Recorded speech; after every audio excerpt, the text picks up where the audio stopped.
Hello hi welcome to my channel one pot wonders. Good morning. இன்றைக்கி ஒரு just சிம்பிளான breakfast recipe, ஆனால் செம்ம டேஸ்ட்டாக இருந்துச்சு.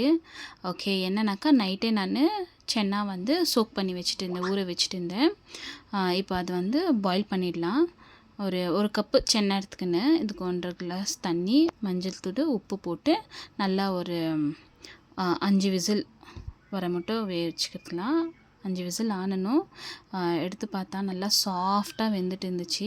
இப்போ ஒரு பேனில் தடக்கா பண்ணிடலாம். ஆயில் நல்லா தாராளமாக விட்டு கொஞ்சமாக ஒரு 1/2 டீஸ்பூன் சோம்பு, அம்மா குட்டி குட்டியாக சாப் பண்ணி வச்சுருக்கேன் ஒரு பெரிய வெங்காயம், அப்புறமா கொஞ்சமாக கருவேப்பிலை போட்டு நல்லா கலர் சேஞ்ச் ஆகிற மட்டும் ரோஸ்ட் பண்ணி எடுத்துக்கலாம். இப்போ ஒரு பச்சை மிளகாய் நல்லா கட் பண்ணி நீல வாக்கில் கட் பண்ணி சேர்த்துருக்கேன். இதுவும் நல்லா ரோஸ்ட் பண்ணி எடுத்து ஒரு டேபிள் ஸ்பூனு இஞ்சி பூண்டு பேஸ்ட் போடும்போது லோ ஃப்ளேம்லேயே வச்சு மிக்ஸ் பண்ணி எடுத்துக்கலாம். இப்போது ஒரு 2லேருந்து 3 தக்காளி நல்லா சாப் பண்ணி இந்த பிளெண்டரில் போட்டு நல்லா சாப் பண்ணி எடுத்துக்கினேன்.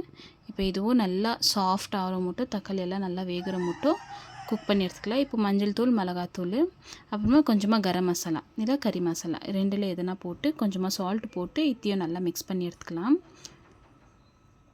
தக்காளி நல்லா சாஃப்ட் ஆனதுனால தான் நான் மசாலாஸ் எல்லாம் ஆட் பண்ணேன். சடன்னாக பவர் போயிடுச்சு, அதனால டார்ச் வச்சு இந்த வீடியோ நான் எடுத்தேன். நம்ம குக் பண்ணியிருந்தோம் இல்லையா அந்த சென்னா, அதோட தண்ணி ப்ளஸ் இப்போ சென்னா ஆட் பண்ணிடலாம். கொஞ்சமாக ஒரு கைப்பிடி அளவு சென்னா தனியாக எடுத்து அதை நல்லா ஸ்மாஷ் பண்ணி கையிலேயே இந்த மாதிரி சேர்த்துக்கலாம். இன்னும் டேஸ்ட் என்ஹான்ஸ் பண்ணும். இது சூப்பராக இருந்துச்சு டேஸ்ட்டு. ஸோ இப்போ இதை நல்லா குயிக்காக ஒரு மிக்ஸ் கொடுத்துக்கலாம். ஸோ இந்த ஸ்டேஜில் உங்களுக்கு உப்பு ஏதாச்சும் வேணும்னா நீங்கள் ஆட் பண்ணிக்கலாம். எனக்கு உப்பு கரெக்டாக இருந்துச்சு. ஏன்னா சென்னா குக் பண்ணும்போதே நான் கொஞ்சம் சால்ட் ஆட் பண்ணியிருந்தேன். அப்புறமா இந்த தாளிக்கும் போது கொஞ்சம் சால்ட் ஆட் பண்ணியிருந்தேன். ஸோ போதுமாக இருந்துச்சு. இப்போ இந்த ஸ்டேஜில் கொஞ்சம் லெஃப்ட் ஓவர் பன்னீர் இருந்துச்சு, அதுவும் இதில் சேர்த்துக்கினேன். சூப்பர் டேஸ்ட்டாக இருந்துச்சு. சும்மா இது ஸ்பாயில் ஆகிடும் ஃப்ரிட்ஜிலே இருந்தான்னு சொல்லிட்டு இதிலே சேர்த்துக்கினேன். நான் இதை சேர்த்துன்னு இதுக்கு ஒரு குயிக்காக ஒரு மிக்ஸ் கொடுத்துடலாம். குயிக்காக ஒரு மிக்ஸ் கொடுத்துட்டு நான் என்ன பண்ணேன், 2 பச்சை மிளகாய் ஸ்லிட் பண்ணி சேர்த்துக்கினேன். இது கூடவே கொஞ்சமாக கரம் மசாலா லைட்டாக தூவி விட்டு ஒரு 5 இல்லை ஒரு 3 மினிட்ஸ் லோ ஃப்ளேம்லேயே வச்சு லிட். இந்த ஸ்டேஜில் கரண்ட் வந்துச்சு பாருங்கள், எவ்வளோ ப்ரைட்டாக தெரியுது. ஓகே, ஒரு 5 மினிட்ஸு இல்லை ஒரு 3 மினிட்ஸ் லிட்டு க்ளோஸ் பண்ணிட்டு கரம் மசாலா போட்டு க்ளோஸ் பண்ணி வச்சுட்டு இந்த லோ ஃப்ளேம்லேயே சூப்பராக இருந்துச்சு டேஸ்ட் வைஸு. அது ஓப்பன் பண்ணி நல்லா இந்த ஒரு குவிக் மிக்ஸ் கொடுத்தா சூப்பர் டேஸ்ட்டாக இருந்துச்சு.